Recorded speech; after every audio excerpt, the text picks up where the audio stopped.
আপনার জিমেলের ইউজার নেমটি পরিবর্তন করতে চাচ্ছেন। এখন অনেকেই বলতে পারেন জিমেলের ইউজার নেম আবার কোনটি? ধরুন আপনার এরকম একটি জিমেল অ্যাড্রেস আছে।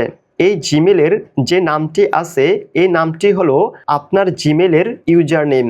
এখন আপনার এই জিমেলের যে নামটি আছে এই নামটি পরিবর্তন করতে চাচ্ছেন। চলুন তাহলে দেখিয়ে দিচ্ছি কিভাবে আপনার জিমেলের ইউজার নেমটি পরিবর্তন করবেন। জিমেলের ইউজার নেম পরিবর্তন করার জন্য যে জিমেল অ্যাকাউন্টের ইউজার নেমটি পরিবর্তন করতে চাচ্ছেন সে জিমেল অ্যাকাউন্টটি যদি গুগল প্লে স্টোরে লগ ইন থাকে তাহলে গুগল প্লে স্টোরটি ওপেন করবেন। আর যদি জিমেল অ্যাপে লগ ইন থাকে তাহলে জিমেল অ্যাপটি ওপেন করবেন।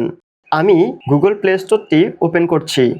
গুগল প্লে স্টোর বা জিমেল অ্যাপটি ওপেন করার পর জিমেল অ্যাকাউন্টের প্রোফাইল আইকনে ক্লিক করবেন। এরপর ম্যানেজ ইউর গুগল অ্যাকাউন্টে ক্লিক করবেন। এখন পার্সোনাল ইনফোতে ক্লিক করবেন। এরপর ইমেলে ক্লিক করবেন। এখানে আপনার ইমেলটি দেখতে পাবেন।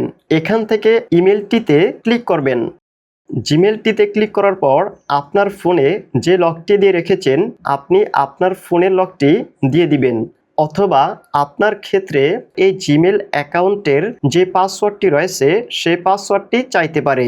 যদি জিমেলের পাসওয়ার্ডটি চায় তাহলে জিমেলের পাসওয়ার্ডটি দিয়ে দিবেন। এরপর চেঞ্জ গুগল অ্যাকাউন্ট ইমেইলে ক্লিক করবেন। দেন স্ক্রল করে একেবারে নিচে চলে আসবেন।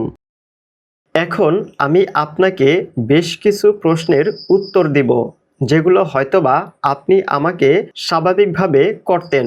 প্রশ্নগুলোর উত্তর হলো, আপনি এখন যে জিমেলের ইউজার নেমটি পরিবর্তন করতে চাচ্ছেন এই জিমেলটি যেখানে যেখানে লগ ইন করেছেন অথবা যে সকল অ্যাকাউন্ট ক্রিয়েট করেছেন অথবা কোনো অ্যাপ বা ওয়েবসাইটে লগ ইন করেছেন, এছাড়াও এই জিমেলটি দিয়ে যদি কোনো সাবস্ক্রিপশন কিনে থাকেন অথবা আপনার ফোনে যে সকল ইমেল রয়েছে অথবা আপনার ফোনের গুগল ফটোসে যে সকল ফাইল ডকুমেন্ট ছবি এই সকল কিছুর কোনো সমস্যা হবে কিনা। এক কথায় উত্তর দিব, সেটি হচ্ছে আপনার কোথাও কোনো সমস্যা হবে না যদি আপনার জিমেলের ইউজার নেমটি পরিবর্তন করেন। এখন এখান থেকে ইউজার নেমে ক্লিক করবেন। ইউজার নেমে ক্লিক করার পর আপনার এই জিমেলে যে ইউজার নেমটি দিতে চান সেই ইউজার নেমটি এখানে দিয়ে দিবেন।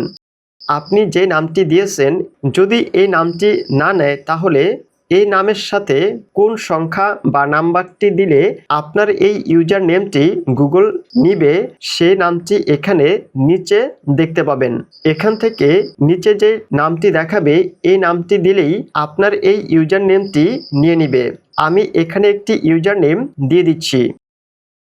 ইউজার নেমটি দেওয়া হয়ে গেলে চেঞ্জ ইমেইলে ক্লিক করবেন।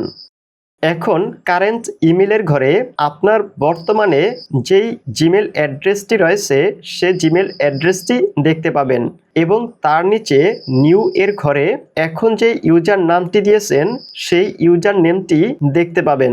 এখান থেকে ইয়েস চেঞ্জ ইমেইলে ক্লিক করবেন। ইয়েস চেঞ্জ ইমেইলে ক্লিক করার সাথে সাথে আপনার আগের জিমেলের ইউজার নেমটি পরিবর্তন হয়ে এখন যে ইউজার নেমটি দিয়েছেন সেটি সেভ হয়ে গিয়েছে। এখন আপনার জিমেল অ্যাড্রেসটি এখানে দেখতে পাবেন। ভিডিওটি ভালো লেগে থাকলে ভিডিওতে একটি লাইক দিবেন এবং আরও কোনো ইনফরমেশন জানার থাকলে আমাকে অবশ্যই কমেন্ট করে জানাবেন এবং এরকম নিত্য নতুন ভিডিও পেতে চ্যানেলটি সাবস্ক্রাইব করবেন।